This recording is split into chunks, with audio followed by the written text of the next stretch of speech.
அமர்வோம். மறுபடியும் உங்கள் யாவரையும் இயேசு கிறிஸ்துவின் நாமத்தினாலே வாழ்த்துகிறோம். கர்த்தர் நம்ம ஒவ்வொருவரையும் ஆசீர்வதிப்பாராக. திருச்சபை நம்ம கொடுத்திருக்கிற இந்த நாளின் தலைப்பு ஒன்றிணைப்பு ஞாயிறு. ஒரு மனதோடு ஒன்றிணைந்து ஆண்டவரை துதிக்க வேண்டும் என்பது மிக மிக முக்கியமானது. அன்றுதான் திருச்சபை ஆரம்பமானது. திருச்சபை என்று ஆரம்பமானது என்றால் ஒரு மனப்படு வரைக்கும் திருச்சபை ஆரம்பிக்கப்படவில்லை. பழைய ஏற்பாட்டில் சபை இருந்ததா? எருசலேமில் சபை இருந்தது. என்ன நடந்தது? ஒருமித்து ஆராதனையில் எல்லாரும் துதித்ததாய் நீங்கள் சரித்திரமே பார்க்க முடியாது. பழைய ஏற்பாட்டுகளும் புதிய ஏற்பாட்டுகளும் வரும்போது சபை எப்படி உருவானது என்பதை கொஞ்சம் உற்று வாசித்தால் வித்தியாசமாயிருக்கும். பழைய ஏற்பாட்டில் ஆராதனை எப்படி நடந்தது? லேவியர்கள் உள்ளே பணி செய்வார்கள். அவர்கள் கூட இருந்தவர்கள் ஆண்டவரை துதித்து பாடிக்கொண்டிருப்பார்கள். ராஜா அவருடைய ஸ்தானத்தில் இருப்பார். பிரதான ஆசாரியர் உள்ளே இருந்து பலி செலுத்துவார். வருஷத்துக்கு ஒரு முறை, 3 முறை எல்லாரும் கூடுவார்கள். பெண்கள் தனியாக இருப்பார்கள். ஆண்கள் மட்டும்தான் ஆதிக்கம் செலுத்துவார்கள். இதுதான் பழைய ஏற்பாட்டு ஆராதனை. பலி செலுத்தப்படும். குடும்பமாக எங்கேயோ உட்கார்ந்திருப்பார்கள். வந்து பலி செலுத்துவார்கள். ஒரே இடத்துல எல்லாரும் கூடி ஆண்டவரை ஆராதிப்பது முடியாத காரியம். ஏனென்றால் எல்லாருக்கும் அவரவர்கள் வரிசைப்படி வந்து பலி செலுத்துவார்கள். இது ஒன்று இணைந்த ஆராதனை என்று நாம் சொல்ல முடியாது. ஒன்றிணைந்த ஆராதனை என்று நாம் சொல்ல முடியாது. ஆனால் அந்த காலத்திலேயே தாவீது தன்னுடைய அனுபவத்தில் 133ஆம் சங்கீதத்தை ஆரோகண சங்கீதம் என்று எழுதுகிறார். அந்த காலத்தில் ஏன் அப்படி எழுதினார் என்றால், எருசலேம் ஆலயம் மேலே ஒரு குன்றிலே இருக்கிறது. அவர்கள் இருந்த குன்றிலே உயரமான இடத்துல எருசலேம் ஆலயம் இருந்தது. அவர்கள் எங்கே வசித்தார்கள் என்றால், சுற்றி இருக்கிற எல்லா குன்றுகளிலும் வசித்தார்கள். அங்கே அவர்கள் வசிக்கும் போது அவர்கள் எப்படி இருந்தார்கள்? ஒவ்வொரு பகுதியிலும் 3 கோத்திரமாக இருந்தார்கள். ஒவ்வொரு கோத்திரத்துக்கும் 3 வாசல் கொடுக்கப்பட்டிருந்தது. அந்த வாசலிலே வந்துதான் அவர்கள் உள்ளே ஏற வேண்டும். இது எங்கே இருக்கிறது? எசேக்கியேலின் புஸ்தகம் கடைசி அதிகாரத்துக்குள்ளே வாங்க. கடைசி அதிகாரத்துக்குள்ளே வாருங்கள். எல்லாரும் எசேக்கியேல் புஸ்தகம் கடைசி அதிகாரத்தை திருப்பிக் கொள்ளுங்கள். நீங்கள் வீட்டில் போய் படிச்சுக்கோங்க. நேரம் ரொம்ப ஆயிரும், நான் ரொம்ப விளக்க முடியாது.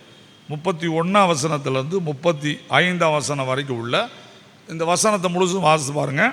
அதில் இருக்கும் யார் யாருக்கு எந்தெந்த வாசல் அப்படின்னு இருக்கும் பாருங்கள். புரியுதா? அந்தந்த வாசல் வழியாக என்ன செய்யணும்னா, ஓய்வு நாள் அன்னைக்கு பாட்டு பாடுவாங்க.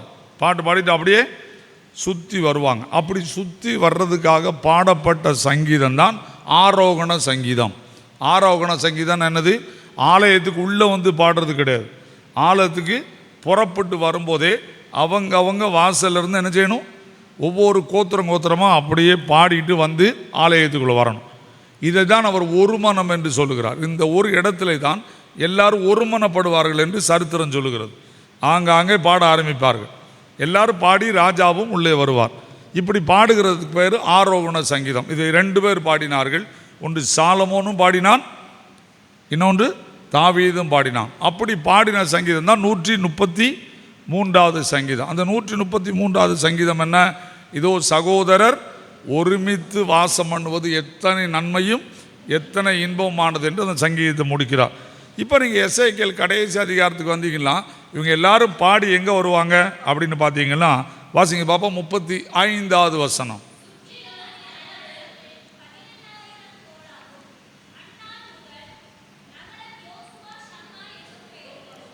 யெகோவா ஷம்மா. என்ன அர்த்தம்?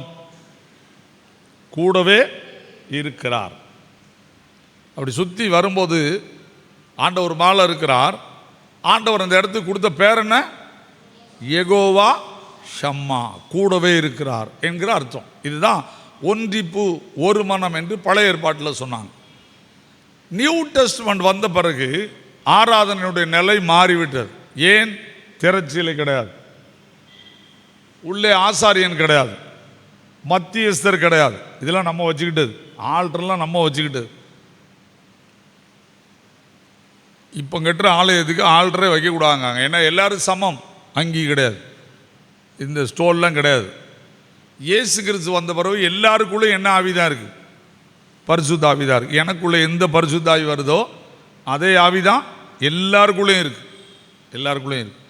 இது நாம் பழைய ஏற்பாட்டு அடையாளத்துக்காக தான் இதை வச்சுருக்கோமே தவிர, இப்படி ஒரு பீடெல்லாம் போட்டு வச்சுருக்கோமே தவிர, ஆனால் நியூ டெஸ்ட்மென்ட் படி என்ன கிடையாது, இது எதுவுமே கிடையாது. எல்லாரும் கூடி ஒரே இடத்துல ஆராதிப்பது, அவ்வளோதான். நல்லா புரிஞ்சுக்கோங்க. இது நம்முடைய அடையாளங்களுக்காக இதை வச்சுருக்காங்க. ஓல்ட் டெஸ்ட்மென்ட்ல இப்படி இருந்துச்சு அப்படி நம்ம நினைவு கூறுறது ஒரு ஒழுங்குக்காக இதை வச்சுருக்காங்க. இதான் உண்மை. பழைய ஏற்பாட்டிலேருந்து இது தாவி வந்தது. இப்போ புதிய ஏற்பாட்டில் என்னது, எல்லாரும் சமம். ஆனால் அங்கே பிரிஞ்சிருந்தாங்க. இப்போ ஆண்டவர் பார்க்கிறார், ஒரு புது திருச்சபையை உருவாக்க விரும்புகிறார். அதுதான் அப்போஸ்தலர் 1ஆம் அதிகாரமும் 2ஆம் அதிகாரம். திருச்சபை உருவாக வேண்டும் என்று ஆண்டவர் திட்டம் பண்ணின உடனே ஆண்டவர் என்ன பண்ணினார் என்பதை பார்ப்பீர்கள். ஆனால் அப்போஸ்தலர் 1ஆம் அதிகாரத்துக்குள்ளே வாங்க. அதை சொன்னால் தான் நான் சொல்கிற காரியங்கள் ஆழமாக புரியும். சபையிலே நாம் ஏன் இருக்கிறோம், எதற்கு இருக்கிறோம் என்று தெரியாமல் நாம் இஷ்டம் போல சபையில் வாழுகிறோம். சபையிலிருந்து பல சாபங்களை பெற்றிருக்கிறோம். இதுதான் இந்த உலகத்தில் வரக்கூடிய பெரிய கொடுமை. திருச்சபை இன்னைக்கு எங்கே பார்த்தாலும் சாபத்தின் உச்ச நிலையை அடைந்திருக்கிறது. ஏனென்றால் ஆலயத்தில் எப்படி இருக்க வேண்டும், எந்த மாதிரி வந்து ஆலயத்தில் தொழ வேண்டும், ஆலயம் என்றால் என்ன, அது எதற்காக ஆண்டவர் நமக்கு தந்தார், அதனுடைய உண்மையான நோக்கம் நம்மை விட்டு விலகிவிட்டது. அதனுடைய விளைவு தான் இந்த நாட்களில் எங்கு பார்த்தாலும் திருச்சபையில் குழப்பம். முதலாவது படித்துக்கொள்ளுங்கள். நான் இதை ஆதாரமாய் சொல்லுவதற்காக 2ஆம் ஆலயத்தை உருவாக்கும் போது எசேக்கியேலுக்கு ஆண்டவர் கொடுத்த வார்னிங் என்ன அப்படி நீங்கள் படிக்கணும். யாராவது எடுத்துங்க. எசேக்கியேல் 47ஆம் அதிகாரத்துக்குள்ளே வாங்க. ஒரு மனம் என்பதை குறித்து இங்கே ஒரு காரியம் சொல்லியிருக்கு பாருங்கள். எசேக்கியேல் 47ஆம் அதிகாரத்துக்குள்ளே வாங்க. 1ஆம் வசனத்திலேருந்து யாராவது வாசி.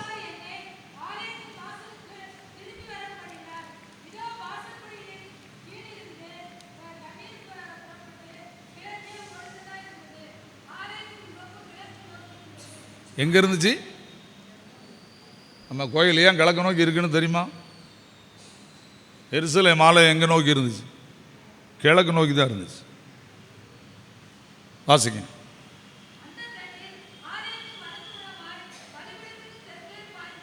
இப்போ அப்படியே நிறுத்திடுங்க. ஆராதனை, ஆலயத்தில் ஆராதனை நடக்கும்போது பரிசுத்த ஆவியானவர், கர்த்தருடைய ஆவியானவர் தான் தண்ணீர்னு சொல்லப்பட்டிருக்கு. இது எங்கே பாயுது? ஆலயத்துக்குள்ளேருந்து கீழ் வாசல்லேருந்து புறப்பட்டு எங்கெல்லாம் போகுது சொல்லுங்க. 8ஆம் வசனத்தை வாசிங்க.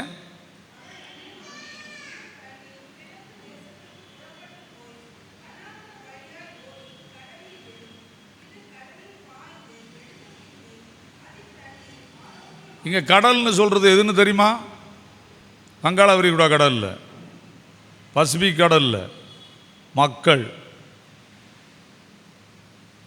ஆராதனையினுடைய விளைவு என்ன? நம்ம இங்கே பாடும்போது இங்கேருந்து ஒரு பரிசுத்த ஆவியானவருடைய நிறைவு எங்கே போகணும்? உலகத்துக்குள்ளே போய் உலகத்தை என்ன செய்யணும்? ஆரோக்கியமாக்கணும். 9ஆம் வசனத்தை வாசிங்க.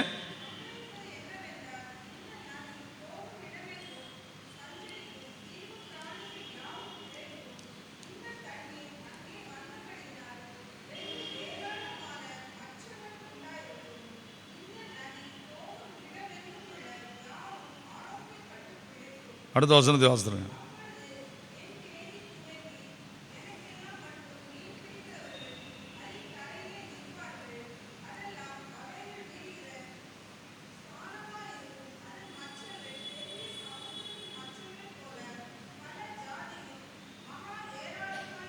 நல்லா புரிஞ்சுக்கோங்க. நம்ம நடத்துகிற ஆராதனை உலகத்தில் போய் விழுந்து உள்ளே யாரை கூட்டு வரணும்?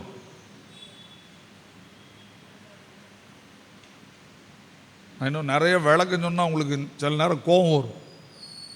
எசேக்கியேல் 43ஆம் அதிகாரத்துக்கு வாங்க. 16ஆம் வசனத்திலிருந்து வாசிங்க. ஏங்க 43:16.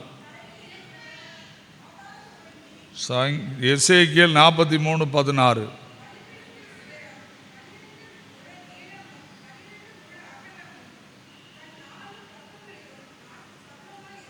அப்படியே வச்சுருக்கேன். இப்போ 10ஆம் வசனத்திலிருந்து வாசிங்க.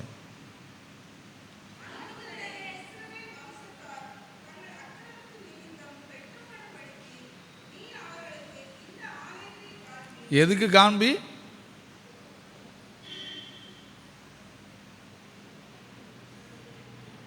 இந்த ஆலயத்தை காண்பி. எசேக்கியேல்ட்ட சொல்றாரு, ஆலயத்தை பாரு. எதுக்கு காண்பி? தலை குனிய சொல்லு, வெட்கப்படும்படி. வாசிங்க.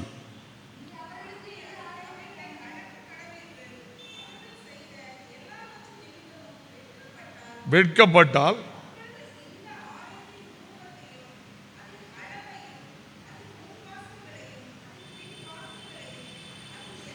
நல்லா புரிஞ்சுக்கோங்க. இப்போ ஆலயத்தில் மறுபடி நீ வந்து ஆராதிச்சு இங்க ஒருத்தர் கிறிஸ்து பிறக்கணும் அப்படின்னு சொன்னா நீ முதல்ல அந்த ஆலயத்தை காண்பி.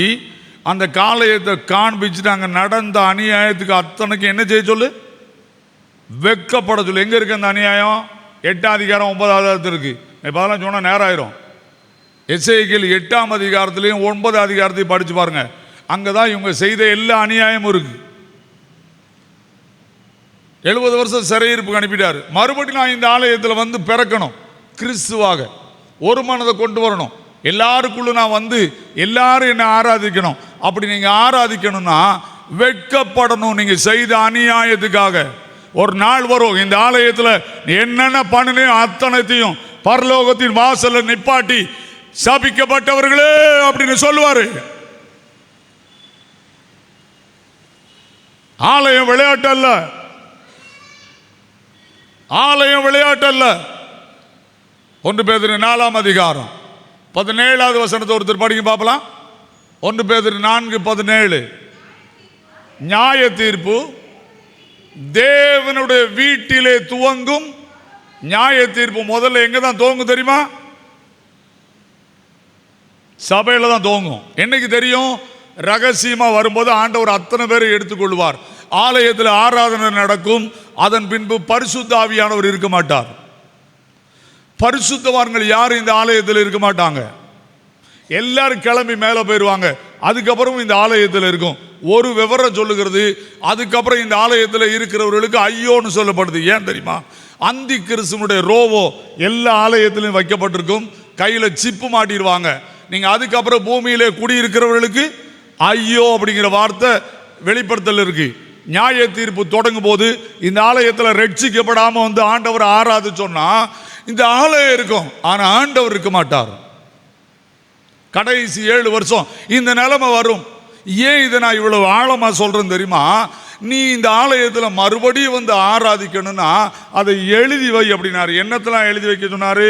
நீங்க அதில் வாசித்து பார்த்தீங்கன்னா அதன் அளவையும், அதன் முன் வாசல்களையும், அதன் பின் வாசல்களையும், அதன் எல்லா ஒழுங்குகளையும், அதன் எல்லா கட்டளைகளையும், அதன் எல்லா நியமங்களையும், அதன் எல்லா சட்டங்களையும் அவர்களுக்கு தெரியப்படுத்தி அதை கண்களுக்கு முன்பாக என்ன செய்? எழுதி வை. இப்ப 12ஆம் வசனத்தில் ஆழமா எழுதியிருக்கார் பாருங்க. ஆலயத்தினுடைய பிரமாணம் என்னவென்றால் மலை உச்சியிலும் சுற்றிலும் அதன் எல்லையெங்கும் மிகவும் பரிசுத்தமாயிருக்கும். எங்க இந்த ஆலயத்தில் வர்றவங்க ரட்சிக்கப்பட்டவங்க வரணும். மனம் திரும்பாம கோயிலுக்கு வந்தீங்கன்னா இந்த ஆலயத்தை நீ தீட்டுப்படுத்த முடியாது. ஓ ஆலயத்தை நீ தீட்டுப்படுத்துற. ஒரு மனம் எப்போது வரும்? இதைத்தான் அப்போஸ்தலர் 1ஆம் அதிகாரம் 2ஆம் அதிகாரம் விளக்குது. சற்று ஆழமா பைபிளை படிச்சா நிறைய நேரம் அழதான் வேண்டி இருக்கும். ஏன் தெரியுமா? காலங்களை கடந்து வரும்போது தேவ தீர்ப்பு வருமோங்கிற பயத்தை நான் பார்க்கணும். எனக்கும் அதான் நிலைமை. இப்போ பைபிளை படிங்க. அப்போஸ்தலர் 1ஆம் அதிகாரத்துக்குள்ள நீங்க திருப்பி வாங்க. 2ஆம் அதிகாரத்தில் முதல் வசனத்தை வாசிங்க.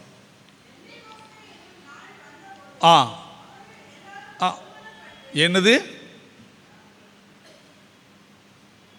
சத்தம் போட்டு சொல்லுங்க.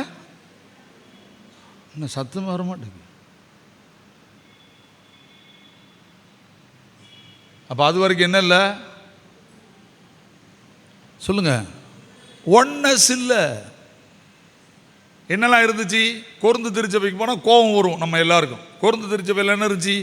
கட்சி, அடிப்படி. என்ன இருந்துச்சு? ஒருவன் நான் பவுலை சேர்ந்தவன் என்றும், ஒருவன் நான் அப்பல்லோவை சேர்ந்தவன் என்றும், கேபாவை சேர்ந்தவன் என்றும், வாசிங்க, அப்பதான் உங்களுக்கு விளங்கும். 12ஆம் வசனம், 1ஆம் அதிகாரம் 12ஆம் வசனம். நான் பவுலை சேர்ந்தவன் என்றும் அப்பல்லோவை சேர்ந்தவன் என்றும் கேபாவை சேர்ந்தவன் என்றும். யாரையும் கட்சியில் சேர்த்துக்கிட்டாங்க? சத்தமே வரமாட்டேங்கி. எங்க கட்சியில் யாரையும் சேர்த்துக்கிட்டாங்க? கொரிந்து சபையாரு கிறிஸ்துவையும் தங்க கூட சேர்த்துக்கிட்டாங்க. இப்ப பவுலுக்கு கடிதம் போகுது, குலோவேலியாளின் வீட்டாரால். கதறான், சபை இதுக்கான உருவாக்குன சொல்லிட்டான். அவங்களுக்கு புத்தி சொல்றான் பாருங்க. என்ன எழுதுறான் தெரியுமா? கிறிஸ்து பிரிந்து இருக்கிறாரா? நீங்க ஆராதிக்கிற இயேசு கிறிஸ்து உங்களுக்குள்ள எனக்குள்ள வாசம் பண்றார். அதை விளக்க தான் இன்னைக்கு 1 கொரிந்தியர் 12ஆம் அதிகாரத்தை கொடுத்திருக்காங்க. 12ஆம் அதிகாரம் என்ன? கிறிஸ்து திருச்சபையின் சரீரம். நம்ம எல்லாரும் யாரு? சத்தம் சொல்லுங்க. அங்க சொல்றாரு, கண்ணானது நான் காலாயிராதபடியினால் அப்படின்னு சொல்லுதா? கண்ணு வேலையை தான் செய்யணும். காலு உங்களுக்கு என்ன வேலை திருச்சபையில கொடுத்திருக்கோ அதை உட்கார்ந்து நிறைவேற்றுறது தான். கண்ணுல தூசி விழுந்துட்டுனா மாத்திரை எது திங்கணும்? சத்தம் வர மாட்டேங்குது. கண்ணுல தூசி விழுந்துட்டு மாத்திரை எது திங்கணும்? ஜோமாகிறதுக்கு வாய் திங்கணும். மருந்து எது போடணும்? கை போடணும். இப்ப என்ன சொல்றாரு? நம்மில் அவலட்சணம் உள்ளது, பின் பலவீனம் உள்ளது, 2 இருக்கு. அந்த 1 கொரிந்தியர் 12ஆம் அதிகாரத்தை வாசிக்கும் போது நிதானமா படிச்சிருந்தா நிறைய விளங்கும். நம்மில் அவலட்சணம் உள்ளதும் இருக்கு, பலவீனம் உள்ளது இருக்கு. என்னதெல்லாம் இருக்கு? ஒரு படிய பாக்கல, என்ன வாசிக்கும் போது கேட்டில கேட்கலையா? அவலட்சணம் உள்ளதும் இருக்கு, பலவீனம் உள்ளது இருக்கு. என்ன செய்யணும்? இப்போ நம்ம என்ன செய்யணும்? 25ஆம் வசனத்தை வாசிக்க பார்ப்போம். ஹலோ,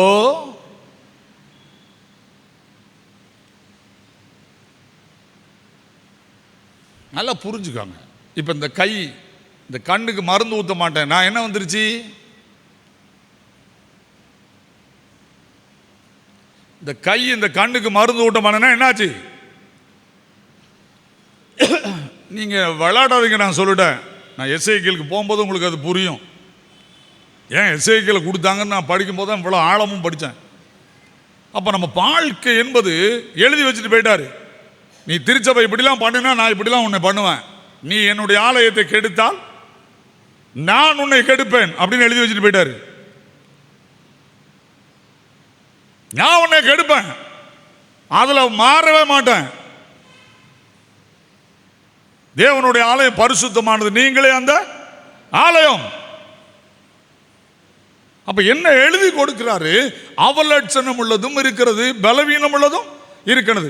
அவலட்சணம் உள்ளதும் பலவீனமும் என்ன செய்யணும்? 25ஆம் வசனத்தை வாசிங்க. சரீரத்திலே என்னது என்னது எங்க கொஞ்சம் நிறுத்தி பைபிளை படிக்கங்க. நான் திரும்ப திரும்ப ஏன் இதை அழுத்துறேன் தெரியுமா? நம்ம வாழ்க்கையில பைபிள் வாசித்துருவோம் கட கட கட கடன்னு. சிலர் ஏன்டா வந்து சொல்றாங்க, ஐயா நீங்க ரொம்ப அழுத்துறீங்கன்னு. எதுக்கு அழுத்துறேன் தெரியுமா? சரீரம் ஒன்றா இருப்பதற்குங்கிறது பைபிளை கொடுத்துட்டு அங்க என்ன எழுதுறாரு? சரீரத்துக்குள்ள என்ன இருக்கக்கூடாது? பிரிவினை.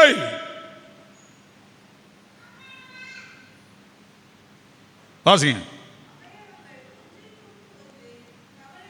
இப்ப என்ன செய்யணும்?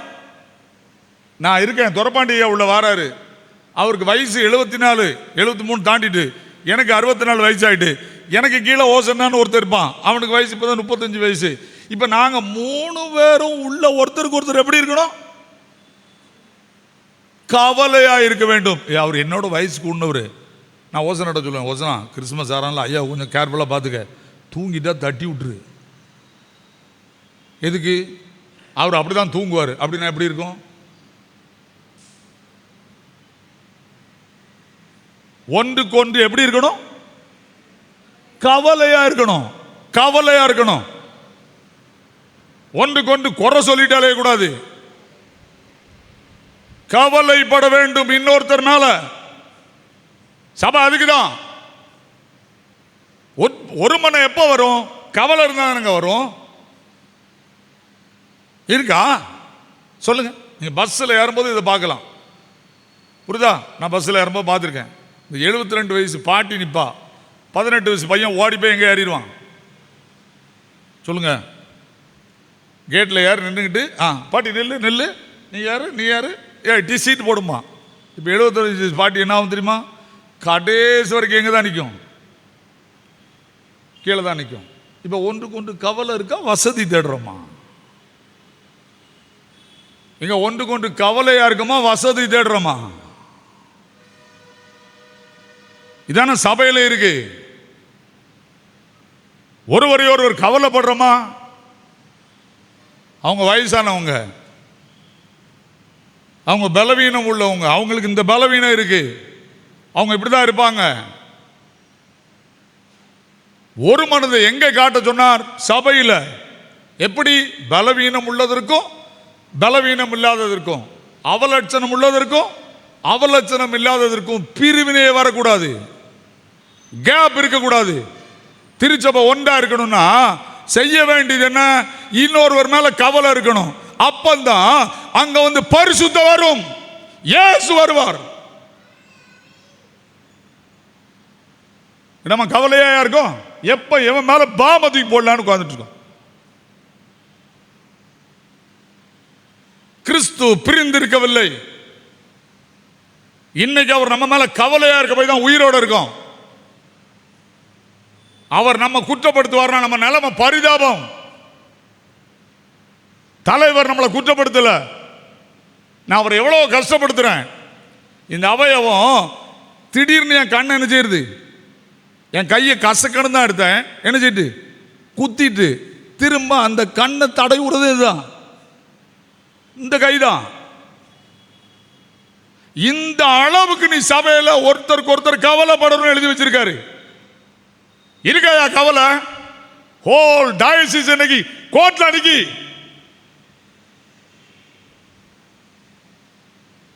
இதை சொல்லிட்டு அந்த அப்பா பிரசங்கம் பண்றாரு. ஒருமனப்படாமல் பரிசுத்த ஆவியானவர் செயல்பட மாட்டார். இப்ப 2வது அதிகாரத்துக்கு வாங்க.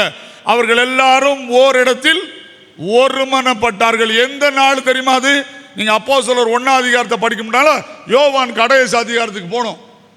அங்க போய் பார்த்தீங்கன்னா 10 நாள் கேப் இருக்கு. 40 நாள்ல இருந்து 50 நாள். இந்த 50 நாள்ல ஆண்டவர் சொன்னார், எங்க போய் உட்காரு? மேல் வீட்டு அறையில போய் உட்காரு. அதுக்கு முன்னால 40 நாளும் உணவுக்கா தேடி ஓடிட்டாங்க.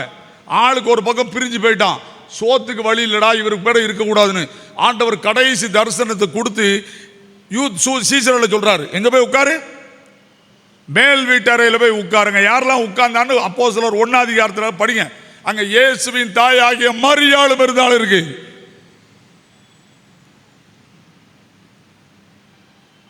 அந்த அம்மா நான் தாய், I am a separate girl அப்படின்லாம் சொல்லல. நான் தாய், அவளை பெத்தவன் நான் தான். அது இப்ப நம்ம வச்சுக்கிட்டது.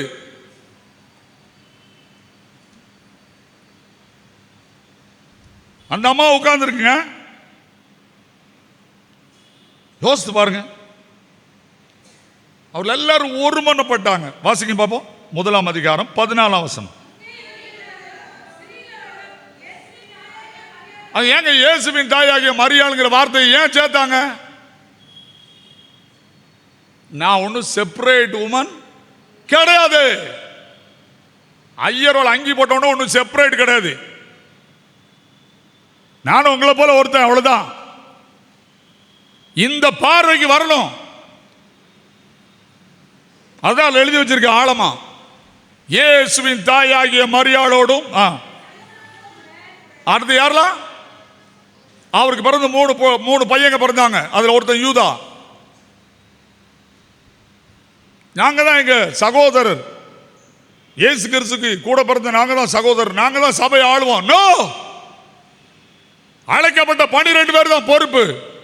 நீ வேணா ஊழியம் செய்யலாம், உனக்கு பொறுப்பு தர முடியாது. அதனாலதான் சொல்றாரு, தாயும் வந்தா சகோதரர் வந்தாங்க, யாரும் பொறுப்பு கேட்கல. ஒரு மனம் எப்படி வந்தது? வாசிங்க அந்த வசனத்தை. ஒருமனப்பட்டு ஜெபத்திலும், யார் ஜெபம் பண்ணா? இயேசுவின் தாயாகிய மரியாள் ஜெபம் பண்ணா.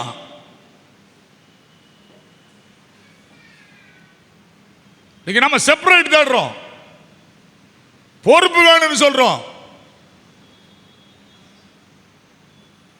அதனுடைய விளைவு தாங்க இன்னைக்கு திருச்சபை அழியுது. யோசிங்க, 3வது முறை ஹைகோர்ட் போய் சுப்ரீம் கோர்ட் போய் இன்னைக்கு என் டைசிஸ்ல கேவலமா இருக்கு. இன்னைக்கு என் டைசிஸ்ல எலெக்ஷன் நடக்கு,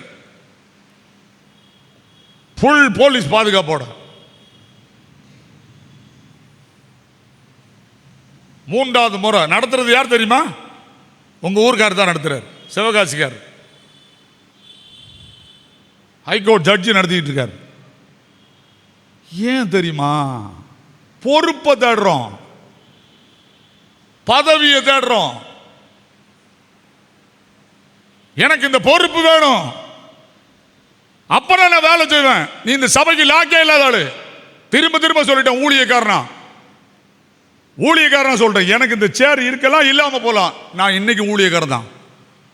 நீங்க நினைச்சுக்கோங்க, நாங்க உங்க சபையில் அங்கி போடுவேன், வெளியே எங்கேயுமே நான் அங்கி போட மாட்டேன். அந்த குறிப்பிட்ட குருவானவருடைய கூப்பிட்டானே அங்கி வச்சிருக்கலான்னு கேட்பாரு. வச்சிருக்கேன், ஓ அலௌடு இல்லைன்னு தான் நான் போடுறேன். ஆனால் நீங்கள் குருவானவர் தானே? சாரி, நான் எங்க மதுரை திருப்பால சர்ச்சினுடைய போதகர், இங்கே நான் போதகர் கிடையாது. நான் பொறுப்பை தேடவே மாட்டேன். ஏன் பொறுப்பு தேடக்கூடாது? அது யார் தரணும்? கர்த்தர் தரணும். ஜெபம் பண்ண போகிற இடத்துல போய் நான் ஐயர்வான்னு உட்காரக்கூடாது. எல்லாரும் கீழே உட்காந்துருக்கான நானும் கீழே உட்காரணும்.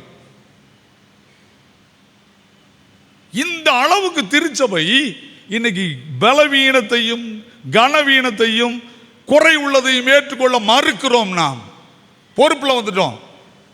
நான் ஐயர்வாளுங்கிற தைரியம் வந்துடுது. அதெல்லாம் வரவே கூடாது. எல்லாரும் சமம். இந்த நினைப்பை முதல்ல உங்க மண்டைக்குள்ள வச்சுக்கோங்க. பொறுப்பை தந்தா வாங்கிக்க, கரெக்டா கர்த்தாவே தராதுக்காக சொல்லுங்க, சத்தமோடு சொல்லணும். ஏன் எனக்கு இந்த வருஷம் தரல, கர்த்தருக்கு தோத்திரம். இந்த அளவுக்கு நீங்க ஆலயத்துக்குள்ள வரலன்னா உங்க ரட்சிப்பு கேள்விக்குறியா மாறிடும். 43 வருஷம் நான் இந்த ஊழியத்தை அனுபவித்து பார்க்கிறேன்.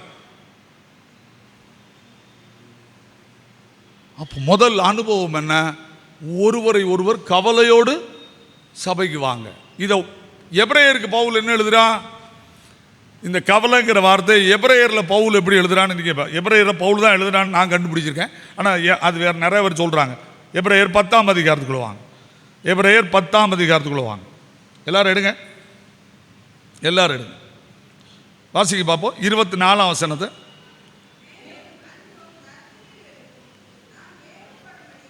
ஐயா நீங்கள் நல்லா படிச்சுக்க. நம்ம கோயிலுக்கு வந்துட்டோம். இப்போ இன்னொருத்தரை நான் பார்த்துட்டு எதில் ஏவப்படணும்? இப்போ ஒருத்தர் டீ வாங்க போக முடியல. நம்ம ஊரில் டீ இருக்கு, இதான் நல்ல உதாரணம். அவருக்கு 80 வயசு ஆச்சு, அவர் கோயிலுக்கு வந்திருக்காரு, டீ வாங்க போக முடியல. ஆனால் முன்ன நிற்கிற ஆள் என்ன பண்ணணும்? ஏன் அந்த தாத்தாவுக்கு என்ன கொடுத்துரு? டீ வாங்கி கொடுத்துரு. அவரால் இங்கே வந்து லைனில் நின்று என்ன செய்ய முடியாது, வாங்க முடியாது. அதைத்தான் எழுதியிருக்கான். அன்புக்கும் நற்கிரியைக்கும் ஏவப்படணும். பரவாயில்லையா, அவனை போல நம்மளும் மாறணும்டா. ஒருவரை ஒருவர் கவனித்து, என்னது இது வரலன்னா சபை கூடி வருதல் விட்டு விடப்படும். இந்த சர்ச்சுக்கு போவாதன்னு சொல்லுவான், சண்டை போடுவான், மதிக்க மாட்டான். ஒரு மனம் அடிபட்டு போகும். ஒரு மனம் எதுல இருக்கு? கவலையா இருக்கணும், மதிக்கணும். அதனாலதான் கனம் பண்ணுவதில் ஒருவரை ஒருவர் முந்திக் கொள்ளுங்கள். இப்படி செய்தால் கிறிஸ்து சபையில் வெளிப்படுவார். இப்ப அவங்க எல்லாரும் ஒரு மனப்பட்டு ஜெபம் பண்றாங்க. எங்க? மேல் வீட்டறையில். நீங்க இந்த அப்போஸ்தலர் 2ஆம் அதிகாரத்தை பார்த்தீங்கன்னா வானத்திலிருந்து பிரிந்து வருகிற அக்கினி நாவுகள் அப்படின்னு இருக்கு. அக்கினி நாவுகள் போல நாவு வந்துச்சு, எல்லாருடைய வாயில வந்து அமர்ந்தது. அவர்கள் எல்லாரும் பரிசுத்த ஆவியினால் நிரப்பப்பட்டு தங்கள் தங்கள் ஜென்ம பாசையில் ஆண்டவரை புகழ்ந்தார்கள். இதுக்கு காரணம் என்ன தெரியுமா? ஒரு மனம், ஒரு மனம். அதுக்கு முதல் அதிகாரத்தில் என்ன இருக்கு? அப்போஸ்தலர் 1ஆம் அதிகாரத்தில் அங்கே எலெக்ஷன் இல்லை, செலெக்ஷன் நடந்துச்சு. சபையை கெடுத்தது எலெக்ஷன் தானே. செலெக்ஷன் நடந்துச்சு. பேதுரு முன்னால் 2 பேர் எழுப்பி நிற்காங்க. பேதுரு கூப்பிடுறான், ஏப்பா 2 பேர் எழுப்பி நிற்காங்க, சீட்டை போடுறா. இவ்வளோ தூரம் பைபிள் எழுதி கொடுத்துருக்கு. முதல் சபை தொடங்கும் போது அங்கே ஏன் பரிசுத்த ஆவியானவர் வந்தார்? அங்கே ஒன்றும் எலெக்ஷன் நடத்தாமல் இல்லை, எலெக்ஷன் வந்துச்சு. 2 பேர் எழுப்பி நிற்காங்க, ஒருத்தர் சீட்டுக்கு, யூதாஸுக்காக. அது எதை வச்சு கண்டுபிடிக்காங்க? சங்கீதத்தில் எழுதியிருக்கான், அவனுடைய இடத்தை இன்னொருவன் பெறக்கடவன்னு தாவீது பவுல் பேதுரு பிரசவம் பண்ணுறான். அப்போ கண்டிப்பாக இன்னொரு ஆளை எடுத்தாதான். ஏன்னா அதுக்கு நான் போனேன்னா வெளிப்படுத்தல் போனோம். இந்த 12 பேரும் 12 கோத்திரத்தை நியாயம் தீக்கணும் வெளிப்படுத்தின காலத்தில் பரலோகத்தில். அதனால 12 பேர் கண்டிப்பாக இருந்தாகணும். ஒருத்தன் கெட்டு போயிட்டான், கேட்டின் மகன் கெட்டு போனான் இருக்கு யோவான் 17ஆம் அதிகாரத்தில். இப்போ அவனை கெட்டு போயிட்டான். ஆனால் அவன் இடத்த இன்னொருத்தன் கண்டிப்பாக பெறணும். அப்படி பெறணும்னா இப்போ ஓப்பன் டிக்ளேர் பண்ணுறாங்க. எப்பா யார்ப்பா வாரா? 2 பேர் எழுப்பிட்டான். ஒருத்தன் வந்திருந்தா அன்னைக்கு பிரச்சனையே கிடையாது. திருச்சபை அன்னைக்கே ஆண்டவர் ஓன் பண்ணாரு. 2 பேர் எழுப்பிட்டான். இப்போ பேதுரு என்ன பண்றான்? பரிசுத்த ஆவியில நிறைஞ்சிருக்கான். அதனால சொன்னா, எப்பா 2 பேர் எழுப்பிட்டான், ஒண்ணு செய், 2 பேர் பேரையும் எழுதி என்ன போடு, சீட்டை போடு, கூலிக்கு எடு, நான் முடிஞ்சு போச்சு.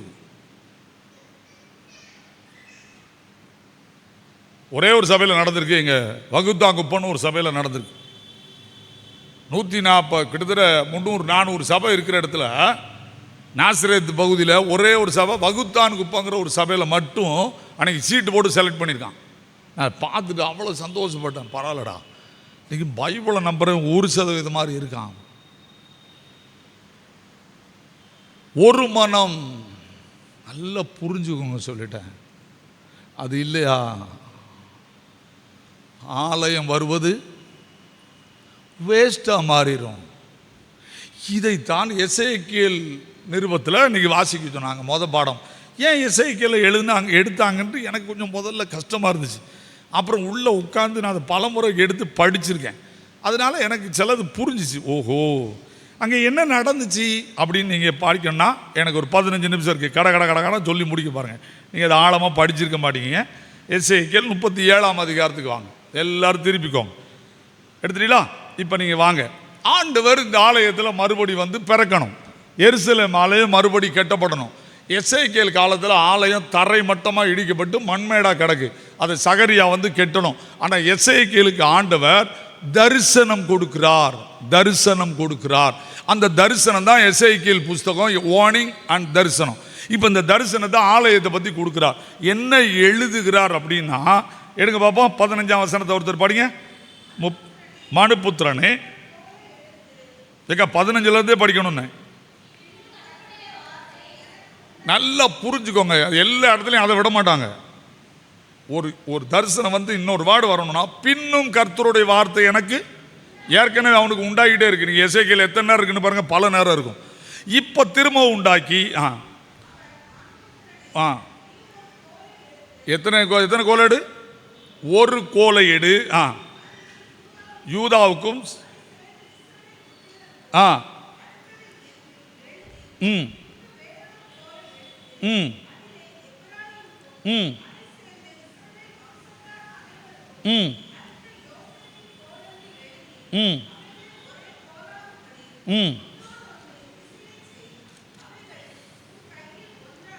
அவைகள் உன் கையில். சொல்லுங்க, ஏன் ஒன்றாச்சு? இங்க என்ன நடந்துச்சு?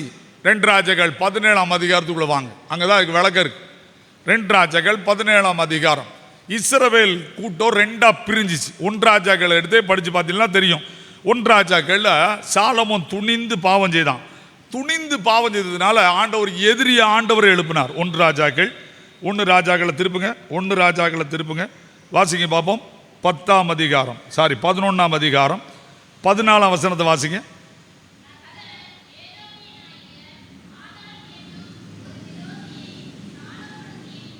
23ஆம் வசனத்தை வாசிங்க.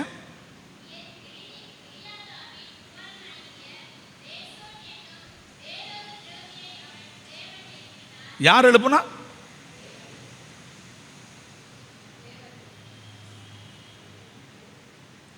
சாலமோன் விக்கிரகத்தை வணங்கினதுனால சாலமோனுக்கு விரோதியை யார் எழுப்புறா?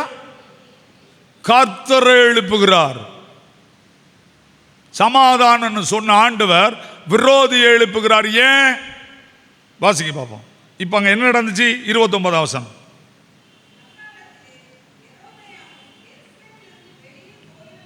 ம்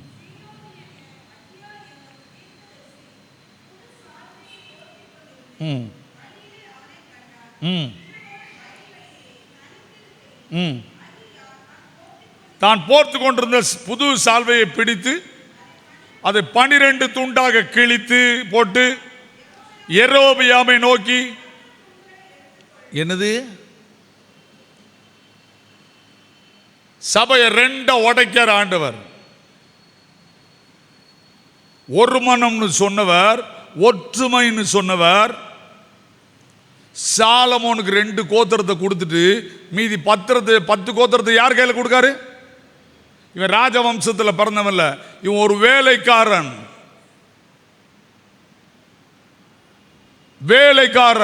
யெரொபெயாம்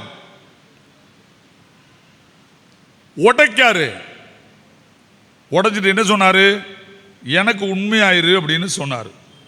புரியுதா? அதை வளர்த்து நான் வாசித்தான நேரம் பறந்துடும். நான் இவன் என்ன பண்ணா வாசிக்கலாம். 1 ராஜாக்கள் 12ஆம் அதிகாரம், 1 ராஜாக்கள் 12ஆம் அதிகாரம் 28ஆம் வசனத்தை 29ஆம் வசனத்தை வாசி.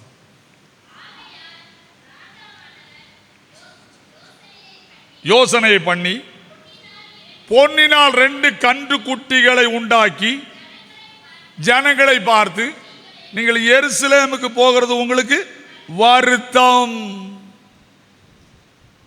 அவன் அநியாயம் பண்ணிட்டான் தான், விக்கிரகத்தை வணங்கிட்டான் தான். இவன் என்ன செய்ய சொன்னாரு? நான் உன்னை தனியா வைப்பேன், நீ தனியா இருந்து ஆட்சி பண்ணு, என்ன வணங்குனாரு. நம்மால் என்ன பண்ணா? இவன் அவ்வளோ கொஞ்ச நாள்ல எருசலேம் ஆலயத்துக்கு போயிடுவான்னு சொல்லி இவனே 2 பொண்ணு கண்டு குட்டியை செய்து எங்க வச்சுட்டான்? ஒன்னை பெத்தேலிலும் ஒன்றை தானிலும் ஸ்தாபித்தான். இந்த காரியம் பாவமாயிற்று. இப்ப 2 ராஜாக்கள் 17ஆம் அதிகாரத்துக்கு வாங்க. இந்த பாவம் எது வரைக்கும் தொடங்கிச்சுன்னா, இஸ்ரவேல் ராஜாக்கள் அத்தனை பேர் இந்த பாவத்தில் தான் இருந்தான். அத்தனை பேர் இந்த பாவத்தில் தான் இருந்தான். அதனால ஆண்டவர் என்ன பண்றாரு? 23ஆம் வசனத்தை வாசிங்க. தீர்க்கதரிசிகளாகிய தம்முடைய ஊழியக்காரர் எல்லாரையும் கொண்டு சொல்லியிருந்தபடி அவர்களை தமது சமூகத்தை விட்டு, என்னதுங்க, தேவன் என் முகத்திலே முழிக்கப்படாது, ஆத்தவனத்துக்கு வெளியேறி இவனுக்கு எனக்கும் கடவுளை கிடையாது, தூக்கவனா அப்படின்ட்டாரு. வேதத்தை நல்லா படிங்க. தூக்கி எறிஞ்சிட்டாரு. அசீரியன் இவர்களை சிறைப்படுத்தி கொண்டு போனான். அதை அவ்வளவு நீங்க படிக்கணும்னா கொஞ்சம் ஆழமா இருக்கும், பயமா இருக்கும். அசீரியன் சிறைப்படுத்தி அத்தனை பேரையும் கொண்டு போயிட்டான். இஸ்ரவேல் பாழாயிட்டு, எருசலேம் அழிக்கப்பட்டது. புரிஞ்சுக்கோங்க. இப்ப அங்க 1.5 கோத்திரம் இருந்துச்சுல, அந்த கோத்திரமும் நாசமாயிட்டு. அதை போனா நான் திரும்ப எசேக்கியேலுக்கு வரணும், அதுக்கு நேரம் இல்லை. அது நாசமாயிட்டு. இப்ப மொத்தத்தில் ஆலயமே இல்லை, எல்லாத்தையும் விரட்டி விட்டார் ஆண்டவர். ஆண்டவர் செய்திருக்கிற காரியம் என்ன தெரியுமா? நீ சண்டை போட்டு சமாதானம் பண்ணின சபையிலிருந்து அவர் பிடிங்கி போயிடுவார், அவ்வளவுதான். அவர் போயிட்டே இருப்பாரு. நான் எத்தனையோ சபையில் என் லைஃப்ல பார்த்துட்டேன்.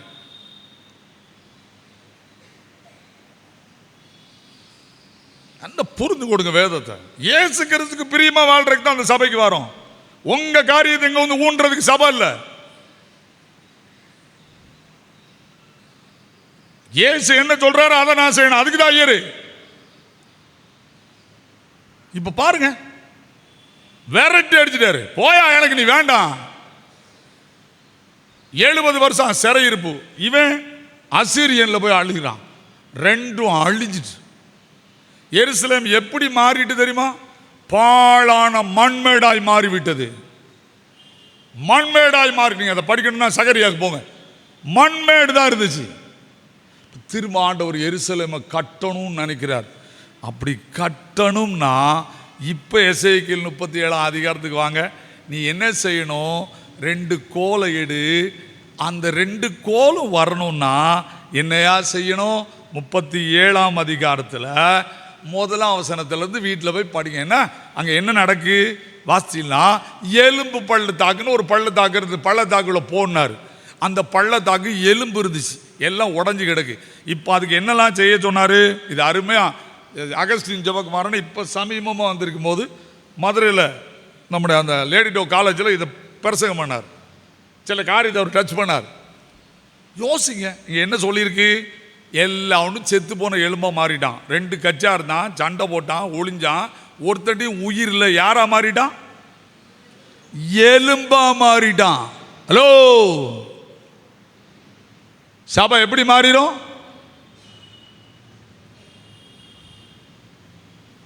எலும்பா மாறிடும்.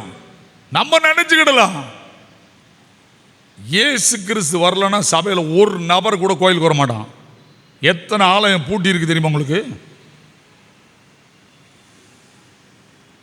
கணக்கெடுத்து பாருங்க.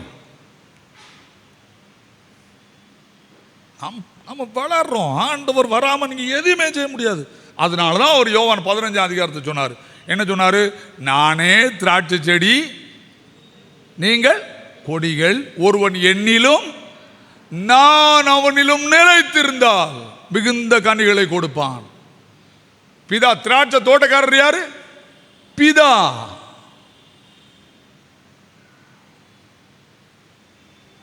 இப்ப யோசிங்க, நம்ம இந்த அளவுக்கு ஆண்டவர்கிட்ட போனுங்க. அதுக்கு தான் சபை. இன்னைக்கு ஐரோல இருப்பேன், நாளைக்கு தெருவில் போய் பிரசங்கம் பண்ண பண்ணிட்டு தான் ஆகணும். அதான் என் டியூட்டி. நான் ஏசுவுக்கு வேலை செய்ய வந்தவனே தவிர ஐயர் வேலைக்கு வரல. இந்த எண்ணம் உங்களுக்குள்ள வந்துடணும். என்னை வச்சா இரு, வைக்கட்டா போய்கிட்டே இரு. நான் திரும்பவும் சொல்றேன், எத்தனையோ இடத்துல நான் யூத் கேம்பில் லெட்ரின் கழுவி இருக்கேன். நான் பிரசங்க யாருனா தான். அதுக்கு நாங்கள் வெட்கப்பட்டதே கிடையாது. எங்களை நடத்தின அண்ணன்மார் அப்படி நடத்துனாங்க. ஜெவக்குமார் காலையிலே ஃபர்ஸ்ட் மெசேஜ் நீ எடுக்கணும் 7 மணிக்கு. 4 மணிக்கு எழும்பி ஒரு பாயில் கக்கூஸ் கழுவுல கொஞ்சம் அவ்வளோ டெட்டால் விட்டு கழுவு. கிங்ஸ்டன் ஆப்ரகாம் அண்ணன் ஒரு அண்ணன் இன்னைக்கு இருக்காங்க உயிரோட.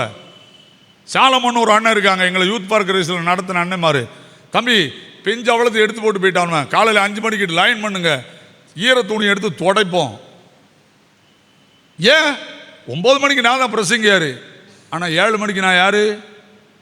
அந்த பிரசங்கத்துக்கு இடத்தை ஆயத்தம் பண்றவன். இதை நான் செய்ய கவலைப்பட்டதே கிடையாது இன்னே வரைக்கும். எனக்கு கொடுக்கப்பட்ட பொறுப்பு என்ன? பதவி அல்ல, பொறுப்பு என்ன? திருச்சபையில் அதுதான் எழுதுறாரு. அப்படி இல்லைன்னா எலும்பா போயிருவோம், ஒண்ணுமே இருக்காது சபையில். அதுக்கு என்ன அர்த்தம் தெரியுமா? சுடுகாட்டுக்கு போயிட்டாங்க திருச்சபையார்னு எழுதி வச்சிருக்கான் ஒருத்தன் வழக்கம். இப்போ ஆண்டவர் எசேக்கியேலை சுடுகாட்டுக்கு அனுப்புனார், இடுகாட்டுக்கு அனுப்புனார். போய் அங்கே போய் பாரு அப்படின்னார். நீங்கள் அந்த பைபிளை படிச்சாலும் உங்களுக்கு கோவம் வரும். இப்போ அங்கே போய் அவனை என்ன செய்ய சொன்னார்? அந்த எலும்புகளை குறித்து 4ஆம் வசனத்தில் நான் கடகடான்னு வாசிக்க பாருங்க. இப்போ வாசிக்க, உலர்ந்த எலும்புகளே கர்த்தருடைய வார்த்தையை கேளுங்கள். இப்போ எருசலேம் சபை அவ்வளோ எலும்பா போச்சு. எலும்புக்கு யார் பிரசங்கம் பண்றா? எசேக்கியேல். பிரசங்கியாருக்கு எவ்வளோ பிரச்சனை இருக்குன்னு பார்த்துக்கோங்க. பிரசங்கியார் எங்கே பிரசங்கம் பண்ண வேண்டியிருக்கு? உயிரே இல்லாத சட்டத்துக்கு இல்லை, எலும்புகளுக்கு பிரசங்கம் பண்றான். எவ்வளவு கடினம் ஊழியம் என்பது. இப்போ அவன் பிரசங்கம் பண்றான். அப்பொழுது அவர்களுக்குள் ஆவியை பிரவேசிக்க பண்ணுவேன்னு சொல்றான். அப்புறம் 7ஆம் வசனத்தை பார்த்தீங்களா? தீர்க்க தரிசனம் உரைத்தேன், எரைச்சல் உண்டாயிற்று, ஒவ்வொரு எலும்பும் எலும்போடு சேர்ந்து கொண்டது. அப்புறம் நான் பார்த்து கொண்டிருக்கையில் அவைகள் மேல் நரம்புகளும் மாம்சம் உண்டாயின. முதல்ல என்ன செய்யணும்? ஆவியை பிரவேசிக்க பண்ணணும், அது உயிர். ரெண்டாவது என்ன பண்ணணும்? தீர்க்க தரிசனம் சொல்லணும். அதனாலதான் சாலமோன் எழுதினான், தீர்க்க தரிசனம் இல்லாத இடத்தில் ஜனங்கள் சீர்கட்டு போவார்கள் எழுதினான். அப்போ ஒரு மனம் எப்போ வருது? வசனத்தை போதிக்கிறான், கர்த்தருடைய ஆவி அவங்களுக்குள்ள பிரவேசிக்கி என்ன நடந்துச்சு? அந்த எலும்பு எல்லாம் ஒன்னாச்சு. ஒன்னானாலும் இப்போ 2 குரூப்பாக தான் இருக்காங்க. ஒன்று இஸ்ரவேல் கோத்திரம், இன்னொன்று யூதா கோத்திரம். ஆண்டவர் பார்க்குறாரு, இந்த 2 இப்படி இருந்துச்சுன்னா நான் சமாதான கர்த்தர்னு இந்த ஆலயத்தில் பிரவேசிக்க முடியாது, என்னால் பிறந்து வர முடியாது. அதனால நீ என்ன செய்? கோலை 2 கோலை கையில் எடு, என்ன செய்? ஒன்னாக்கு. ஒன்றாச்சுங்க, ஒன்றாச்சு. அதனால தான் யூதா இருக்கு, எருசலேம் இருக்கு. நான் சொல்றது உங்களுக்கு புரியுதா? அந்த ஒரு மனதை தான் ஆண்டவர் எங்கே கொண்டு வராரு? அப்போஸ்தலர் 2ஆம் அதிகாரத்தில் சபை உருவாயிற்று. பரிசுத்தாவியானவர் ஊற்றப்பட்டார். 5000 பேர் 3000 பேர் என்று ரட்சிக்கப்பட்டார்கள். ரட்சிக்கப்படுகிறவர்களை கர்த்தர் அனுதினமும் சபையில் பரிசுத்தாவியானவர் கிரியை செய்தார்னா ரட்சிக்கப்படுகிறவங்க சபையில் வந்து விழுந்துக்கிட்டே தான் இருப்பாங்க. உங்களால் நிறுத்தவே முடியாது. இதுதான் ஊழியம். இதை விட்டுட்டு ஏன் விருப்பம் நடக்கணும், உங்கள் விருப்பம் நடக்கணும்னு சபையில் வந்தீங்கன்னா மறுபடியும் ஊழியக்காரனா சொல்கிறேன், நியாய தீர்ப்பு தேவனுடைய வீட்டில் துவங்கும். ஸ்டார்ட் ஆனது 8ஆம் அதிகாரத்தில் இருக்கு. எசேக்கியேல் 7, 8, 9 வீட்டில் போய் படிச்சுக்கோங்க. ஸ்டார்ட் ஆன இடம் அங்கே தான் இருக்கு. ஸ்டார்ட் ஆனால் முதல்ல யாரை வெட்டுவார்னு இருக்கு தெரியுமா? ஐயரை வெட்டுவார்னு தான் இருக்கு. பைபிள் அப்படி தான் இருக்கு. நான் அங்கேருந்து தான் தோங்குன்றான். தூதன் வருவான் உருவின பட்டயத்தோடுன்னு இருக்கு. யோசிங்க, இவ்வளோத்தையும் எழுதி கொடுத்துட்டு தான் இந்த கோயிலில் வந்து நம்மளை ஆராதிக்க சொன்னார். நான் இப்படிப்பட்ட கடவுள், நான் பிதாவானால் எனக்கு கொடுக்கும் கனத்தை கொடுத்து விட்டு ஆராதிக்கவா? அவர் எதையுமே சர்ச்சில் கேட்கறது இல்லை. நான் பிதாவானால் எனக்கு கொடுக்கும் கனம் எங்கிட்ட தான் ஏலிகிட்ட கேட்டார்.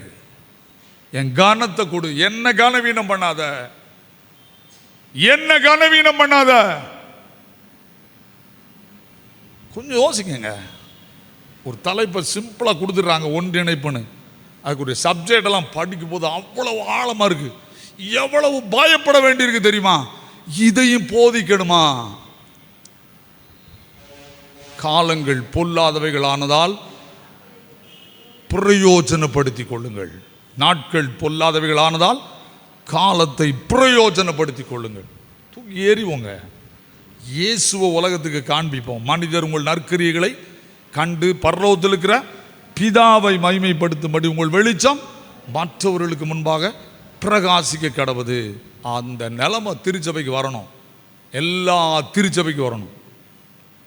வந்துட்டுனா இந்தியா, எலும்புள்ள இந்தியா அவ்வளோ என்ன ஆயிரும்? ஒன்று போல எழும்பி இயேசுவை நோக்கும். தோ இயேசு வரப்போகிறார். கண்களை மூடுவோமா, தலை தாழ்த்துவோமா? ஆண்டவரே, ஒன்றிணைப்பு ஞாயிறு கனமுள்ளதற்கு பலவீனமானதற்கு கவலை அளிக்க வேண்டும். நாங்கள் எங்களை அல்ல, எங்களை விட பலவீனமானவர்களை எட்டி பார்க்க வேண்டும். உதவி செய்யும் ஐயா. மரியாள் தன்னை பெற்றவள் என்று மேன்மை பாராட்டவில்லையே. நான் தான் இயேசுவை பெற்றேன், நான் தான் ஜெபம் நடத்துவேன் என்று சொல்லவில்லையே. என்னையும் எங்களை அர்ப்பணிக்கிறோம். கிருபை நிறைந்த ஆண்டவரே, எவ்வளவா எங்களை நேசிக்கிறீர். உம்முடைய அன்பு எவ்வளவு மேலானது.